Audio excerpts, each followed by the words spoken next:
آپ کو پتہ ہے، میں نے دیکھا ہے فلسطین کے بہت سارے لوگوں کو جن حالات میں وہ زندگی گزار رہے ہیں، اللہ کی پناہ، 35 سال 40 سال سے ان کی مارکیٹوں پر کرفیو لگی ہے۔ کرفیو سمجھتے ہیں؟ 1 دن 2 دن کرفیو لگے تو ہمارے دکانوں پر تالا، اور 40 سال سے کرفیو لگا کر کے رکھے کچھ مارکیٹس میں، بازاروں میں، دکانوں پر جالے لگ چکے ہیں، بہت ساری پراپرٹیاں اور جائیدادیں ہڑپ کر کے اسرائیلی غصب کر کے بیٹھے ہوئے ہیں۔ یہ ساری کی ساری چیزیں بنا ان عرب لیڈروں کی اجازت کے اور ان کی منظوری کے نہیں ہو رہی ہیں۔ یہ سب میں ان لوگوں کی ہمدردیاں شامل ہیں۔ انہوں نے سعودی ہو یا جتنے بھی یہ مسلم کنٹریز ہیں، فلسطین کے بچوں کے خون پر اپنی کرسیاں بچھائے ہوئے ہیں۔ آج ہمیں درد ہوتا ہے اس بات کا میرے عزیزوں کہ اب مسجد اقصیٰ کو بھی انہوں نے پامال کر دیا۔ مسجد اقصیٰ کے اندر داخل ہو کر کے اپنی گن کو اٹھا لیا اور عبادتوں کے اور صفوں کو وہاں پر درہم برہم کر دیا۔ اب یہ تمہارے سمجھنے کا وقت آ چکا ہے، اب مسلمانوں تمہارے اتحاد کا وقت ہے۔ اسی لیے وہ حالی کا شعر مجھے یاد آتا ہے، رسول پاک کی طرف مخاطب ہو کر کے حالی نے کہا تھا، اے خاص ہے خاصان رسول وقت دعا ہے، امت پہ تیرے وقت عجب آ کے پڑا ہے۔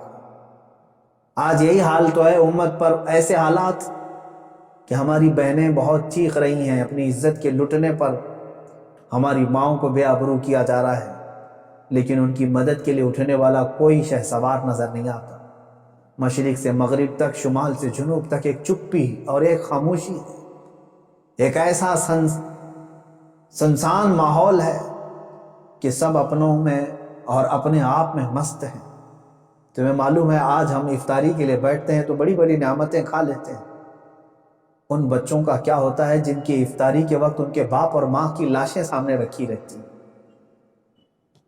رمضان المبارک ان کا ہر سال اس طرح سے خون میں نہلا دیا جاتا ہے۔ یہ کون سا انصاف ہے؟ یہ امریکہ جو ہیومن رائٹس کی بات کرتا ہے، دنیا کو انصاف اور جمہوریت دینے کا علم بردار کہلاتا ہے، یہ سب کے سب ان فلسطینیوں کے قتل عام پر خاموشی اختیار کیے ہوں۔ کہاں ہے وہ اقوام متحدہ؟ کہاں ہے وہ UN؟ وہاں پر ان چیزوں کی بات نہیں ہوگی۔ ہاں، اگر ایک اسرائیلی مارا گیا یا ایک یہودی یا ایک عیسائی مارا گیا تو اس کے لیے تو بوال ہوگا۔ مسلمانوں کا خون سستا ہو چکا ہے، مسلمانوں کا خون بہت عام ہے کہ ان کو کوئی بھی بہا دے۔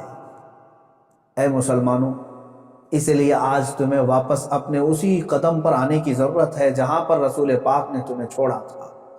میرے آقا صلی اللہ تعالیٰ علیہ وسلم نے جو نقوش ہمیں دیے وہاں پر تمہیں واپس آنے کی ضرورت ہے۔ اللہ اور اس کے رسول راضی ہو جائیں تو پھر ہماری وہ سابقہ قوت لوٹ آئے گی جس قوت سے قیصر و کسریٰ کانپتے تھے، وہ ایمانی غیرت واپس لوٹ آئے گی جس سے وقت کا چنگیز خان بھی ہل جاتا تھا، تھر تھر کانپتے تھے۔ وہ ایمانی غیرت اور حمیت واپس آ جائے۔ شرط صرف اتنی ہے، ان کنتم مؤمنین، تم سچے نبی کے غلام ہو جاؤ۔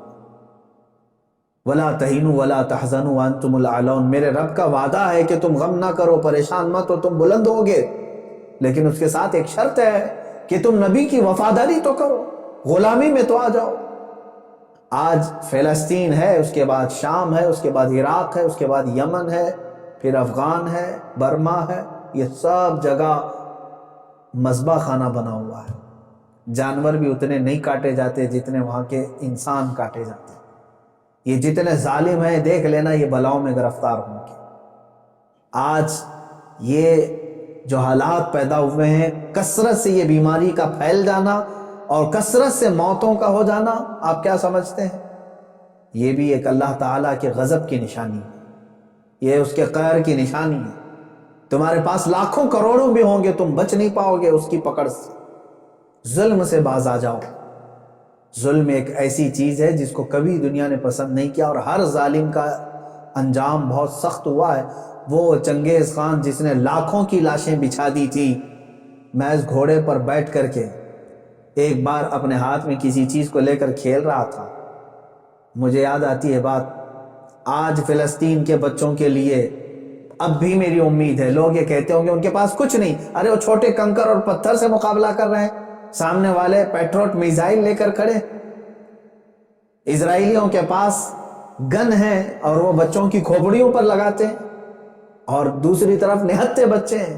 لیکن مجھے پھر بھی میرے رب تعالیٰ کی ذات سے یقین ہے, امید نہیں, یقین ہے کہ مولا کریم جس وقت حالات بدلتا ہے تو پھر ان یہودیوں کو دیکھ لینا, ان کو سر چھپانے کے لیے نہ کوئی پتھر ملے گا نہ کوئی درخت ملے گا. میرے آقا صلی اللہ تعالیٰ علیہ وسلم کی حدیث ہے, قیامت کے قریب تم دیکھو گے ہر پتھر یہ تمہیں پکار کر کے کہے گا, اے مسلم آجا ادھر میرے پیچھے, ایک یہودی چھپا اسے قتل کر. یہ حدیث پاک میں, یہ مارے جائیں گے, ان کا بھی انجام برا ہوگا, سخت ہوگا. یہ ظلم کا جو ننگا ناچ ناچ رہے, ان کو کیا لگتا ہے کہ ہمیشہ ہی رہیں؟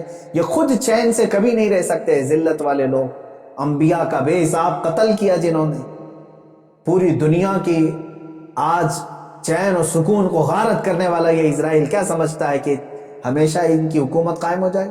میرے رب تبارک و تعالیٰ کا انتقام بہت قریب, بہت قریب. آج بھی اسرائیل نے اگر حد کر دیا, بچوں کے خون, عورتوں کے خون کو مسجد اقصی میں بہا دیا, تو یاد رکھنا رب تبارک و تعالیٰ دیکھ رہا ہے. وَمَا اللَّهُ بِغَافِلٍ عَمَّا يَعْمَلُ الظَّالِمُونَ, اللہ ہرگز ظالموں کے کام سے غافل نہیں. انما یؤخرہم لیوم تشخص فیہ الابصار, ہاں وہ تھوڑا مؤخر کرتا ہے اپنی پکڑ کو, سکے وہ تھوڑا سا ڈیلے کر کے بعد میں پکڑ کرتا ہے, اور جو ڈھیل ہوتی ہے اس کو کوئی یہ نہ سمجھ لے کہ وہ جو کر رہا ہے اچھا کر رہا ہے. لیکن میں تمام مسلمانوں سے کہنا چاہوں گا, اب بعض لوگ تو اپنی تسبیح اپنے مسلح پر تو آئی گئے ہیں کہ چلو فلسطین کے بچوں کے لیے دعا کرنا ہے. ظاہر سی بات ہے, اب دعا کے علاوہ بہت سارے لوگوں کے پاس بچا کیا ہے؟ آج یہی حالات ہیں ہمارے. لیکن ساتھ میں نوجوانوں سے کہنا چاہوں گا, اٹھو وہ گر نہ حشر نہ ہوگا پھر کبھی, دوڑو کے زمانہ چال اپنی چل گیا. جو چنگاری وہاں پر, جو آگ وہاں پر لگی ہے, اس کی چنگاریاں تمہارے گھر میں آنے پر دیر نہیں لگے گی, یاد رکھنا. اس لیے ایمان کے ساتھ اور محبت مصطفیٰ کے ساتھ بیدار ہو جاؤ. قوت عشق سے ہر پست کو بالا کر دو, دہر میں نام محمد سے اجالا کر دو.